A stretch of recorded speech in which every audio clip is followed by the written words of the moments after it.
अस्सलाम वालेकुम eight class, कैसे हैं आप सब। उम्मीद है सब बच्चे खैरियत से होंगे। दुआ भी है अल्लाह पाक कब सबको अपनी अमान में रखे।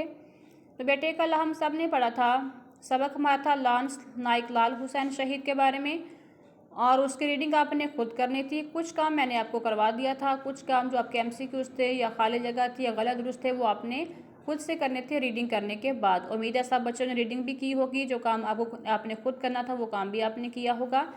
तो अब हम अगला सबक देखते हैं। अगला सबक है हमारा हॉकी। हॉकी जो है हमारा बैन अल-अक़वामी खेल है, मतलब ये पाकिस्तान का खेल है। तो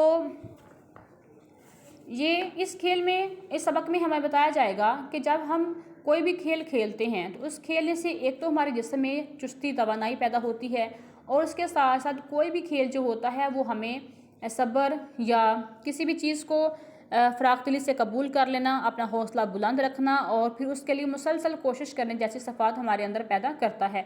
कि जैसे कोई भी खिलाड़ी अगर खेल खेलता है तो वो जब खेल खेलता है कोई भी, तो जब वो हार जाता है तो वो जो जीतने वाला खिलाड़ी होता है फिर भी उसके साथ वो खुश होकर बात करता है, उसको मुबारकबाद देता है।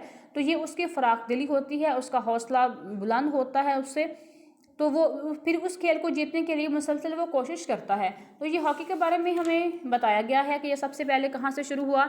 इसका आगाज़ जो था वो ईरान से हुआ, फिर ये ईरान से यूरोप में पहुँचा। तो इस तरह इसका तारुफ हुआ फिर इस हॉकी में कि ये कब कहाँ पर खेला गया, कितने इसके ओलंपिक्स हुए, फिर इसका जो खेल का ग्राउंड होता है वो कैसा होता है, इसकी चौड़ाई उसकी लंबाई कितनी होती है, इसके खिलाड़ी कितने होते हैं, जो ज़्यादातर मशहूर खिलाड़ी हैं वो कौन कौन से हैं, तो ये तमाम जो है रेफरी क्या होता है इसमें। तो ये तमाम चीज़ें जो हैं इस सबक में बताई गई हैं। आपने सबक को अच्छी तरीके से रीड कर लेना है, क्योंकि ये बहुत ही ध्यान से सोच समझ कर तवज्जो से रीड करने वाला सबक है, तो इसलिए आपने इसके तवज्जो के साथ रीडिंग करनी है। क्वेश्चन मैं करवा देती हूँ कि पाकिस्तान का कौमी खेल कौन सा है। सिंपल सा इसका आंसर है हॉकी। खेल एक खिलाड़ी में क्या औसाफ पैदा करता है, पीछे हम पढ़ के भी आए हैं कि खेल की वजह से एक खिलाड़ी के अंदर कौन सी खूबियाँ जो हैं वो पैदा होती हैं। खेल की वजह से एक खिलाड़ी में फ़राख दिली, बुलंद हौसलगी और जहद मुसलसल की सलाहियतें पैदा होती हैं। क्वेश्चन नंबर 3 है, पाकिस्तानी हॉकी के चंद नामवर खिलाड़ियों के नाम लिखें। कि जो बहुत ज़्यादा मशहूर खिलाड़ी हैं जो हॉकी खेलते हैं उनका नाम क्या है। नसीर बुंदा, आतिफ हमीदी, मनीर ढार, असलाउद्दीन, मनव्वरुल ज़मान, मंजूर जूनियर, रशीद जूनियर, सलीम शेरवानी, समीउल्लाह, शहनाज शेख, अख्तर रसूल और हसन सरदार। ये इनके आपने अच्छे तरीके से नाम याद कर लेने हैं, या अगर आप कभी हॉकी का मैच देखें तो आपको नाम खुद ब खुद इसके याद हो जाएंगे।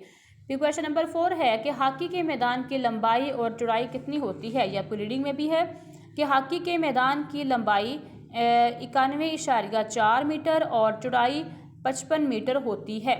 लंबाई कितनी है, 91.4 मीटर और चौड़ाई 55 मीटर होती है। क्वेश्चन नंबर 5 है, हॉकी के खेल में खिलाड़ियों की पोजीशनों के नाम लिखें। अब जो हॉकी का खेल होता है उसमें खिलाड़ी जो हैं एक साथ नहीं खड़े होते, उनकी अपनी अपनी कुछ पोजीशनें होती हैं, वो वहाँ पर फिक्स होते हैं, वहाँ खड़े होते हैं। अब पहले क्या होता है कि गोलकीपर वो कहाँ खड़ा होता है, लेफ्ट फुल बैक में सबसे पीछे खड़ा होता है। राइट फिर है एक खिलाड़ी राइट फुल बैक होता है, एक खिलाड़ी राइट हाफ में होता है, एक है सेंटर हाफ में, फिर लेफ्ट हाफ, फिर राइट आउट, राइट इन, सेंटर फॉरवर्ड, लेफ्ट और लेफ़्ट आउट और लेफ़्ट इन। ये तमाम जो हैं जहाँ जहाँ पर खिलाड़ी खड़े होते हैं, ये एक जो हॉकी का खेल होता है जो 2 टीमें खेल रही होती हैं, ये उनमें से एक टीम के बारे में बात हो रही है कि एक टीम के जो खिलाड़ी हैं वो इन अपनी पोजीशनों पर खड़े होते हैं। दूसरे साइड पे दूसरे टीम के खिलाड़ी होते हैं, उनकी भी सेम यही पोजीशनें होती हैं। तो MCQs आपने खुद करने हैं। अल्फाज मायने हैं, फ़राख दिली, खुले दिल से, जहद मुसलसल, लगातार कोशिश करना, नामवर, मशहूर, खातिर ख्वाह, अच्छा खासा, रवाज देना, इसको आगे पहुंचाना या आम कर देना, शानदार, अच्छा खासा, सफ़े अव्वल, पहली साफ। ये आगे आपके मुजात हैं, ख़ुद मिलाएंगे। अल्फाज की जमा है फ़तह, फतुहात, तवक्को, तवक्कुआत, एजाज़, एजाज़ात, वक्फ़ा, वक्फ़े, कायदा और ज़ाबता, ज़ाबते, अख्तियार, अख्तियारात, गलती, गलतियाँ। खाली जगह आप खुद करेंगे, जुमले आप खुद से बनाएंगे, रीडिंग भी आप अच्छे तरीके से कर लेंगे। बस जो खास अल्फाज के मायने हैं वो हमारे आज रह जाएंगे, ये हम इंशाल्लाह नेक्स्ट लेक्चर में अपने करेंगे। और अगर किसी को कुछ समझ में ना आए तो दोबारा मुझसे पूछ सकता है व्हाट्सएप पे मुझे मैसेज करके। अपना बहुत सारा ख्याल रखना। अल्लाह हाफिज़।